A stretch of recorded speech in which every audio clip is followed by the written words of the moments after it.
अस्सलाम वालेकुम जी, क्या हाल है, कैसे हैं आप सब। तो आज जुम्मे का रोज़ा था, वो खैर खैरियत से गुजर गया। और ये रमज़ान का जो था आखिरी रोज़ा था, आखिरी यानी कि जुम्मा था। तो ये मेरे घर में आटा जो था ये ख़त्म हुआ था, तो ये आटा लेके आए हैं। तो अब मैं इसको जो है कंटेनर इसमें डाल दूँगी। तो उसके बाद अभी रह गए 10 मिनट। तो आपको ये तो पता है कि मैं सिर्फ खजूर और पानी के साथ रोज़ा खोलती हूँ और उसके बाद फिर खाना खाते हैं रात को। तो ये हमारी जो है ना ये रोज़ाना की तकरीबन ऐसी रूटीन है, सिंपल सी। तो ये हम 5 जो है ना लेते हैं किलो, तो इसका हमारा काफ़ी अर्सा जो है ना ये निकल जाता है इसमें। तो ये मैं 2 भर के रखती हूँ इसमें। ये बड़ा अच्छा आर्ट चक्की का है पिसा हुआ, और इसका बड़ा अच्छा है, इसकी रोटियाँ पराठे और जो चीज़ भी आप बनाना चाहें तो इससे बड़ी अच्छी ये बनती हैं रोटियाँ पराठे वगैरह। तो ये वीवा से मिलता है और इसकी जो है रेट्स भी बहुत मुनासिब से हैं। और इसके अलावा भी इंडिया है, वीवा का ही है एक, और वो भी बड़ा अच्छा है, इसी के साथ का पैकेट है। तो वो इस दफ़ा हमें नहीं मिला है, जो हमारे यहाँ नज़दीकी है मार्केट वीवा जो है ना वहाँ से नहीं मिला। तो फिर ये हमने ले लिया। तो 10 मिनट तकरीबन रह गया रोज़ा खोलने में। तो मैंने कहा ये मैं डाल दूँ और उसके बाद ही मैं रोज़ा खोलूँगी। रोज़ा खोलने के बाद जो है उसके बाद मैं खाना बनाती हूँ। तो ये जो है मेरी इस तरह की तकरीबन रूटीन है रोज़ाना की। और जब तक ये रोटी नहीं मैंने भी जो है डाल दी हैं तकरीबन आ जाएगा। इतना वो ज़्यादा भरे ना कि आसानी से जब निकालते हैं तो फिर सारा जो आटा है ना साइड से वो गिर जाता है।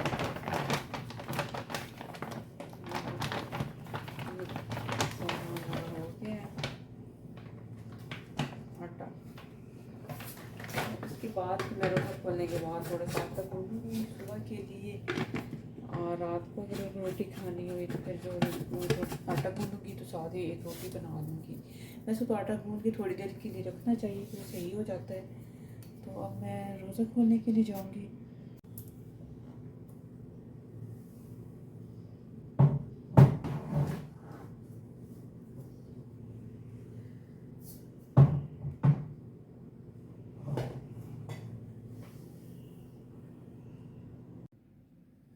चलें जी, अज़ानें हो रही हैं तो अब रोज़ा खोलते हैं। तो ये बस मैं एक खजूर लूँगी और साथ साथ सा पानी, और फिर मैं चाय बनाऊँगी और उसके बाद फिर मैं नमाज़ पढ़ने जाऊँगी चाय को हल्की आंच पे रख के।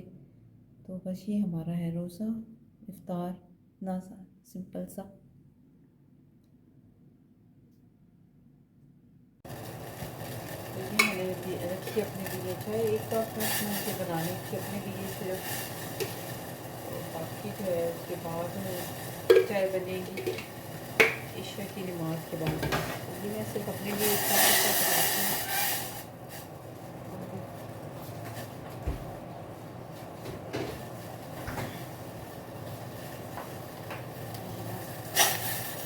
दूध आ गई,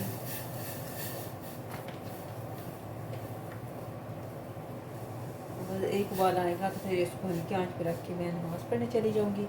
तो ये तब तक अच्छी तरह पड़ सी जाएगी जैसे हम कड़ी चाय पीते हैं। तो फिर उसके बाद मैं चाय पीऊँगी नमाज़ पढ़ने के बाद।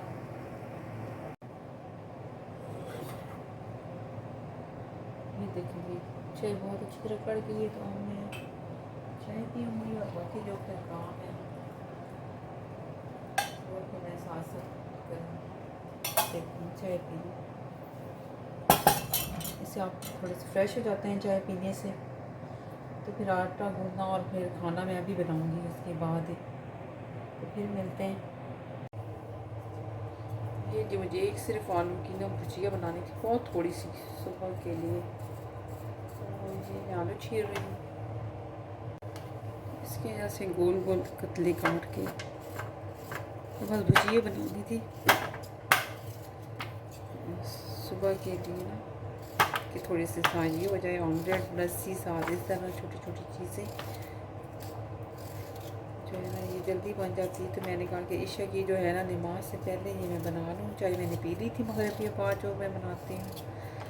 तो अगर रात के दोबारा मेरा दिल करे तो फिर मैं दोबारा से एक कप बनाती हूँ पीती हूँ, क्योंकि रोज़ों में दिल करता है कि आप चाय पिए ज़्यादा, तो इसीलिए फिर जो है ना चाय मैं 1-2 दफ़ा पीती हूँ।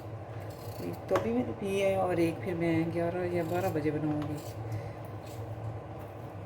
हो गया।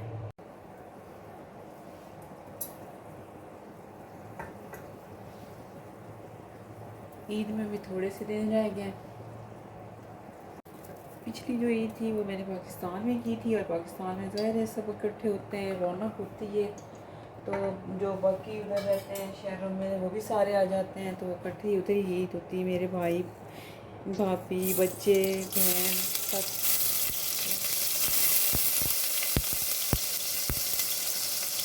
इस चीज़ का एक अपना ही मज़ा होता है। और इसी तरह जो होती है बड़ी ईद, वो भी इस तरह होगी इकट्ठे सारे करते हैं।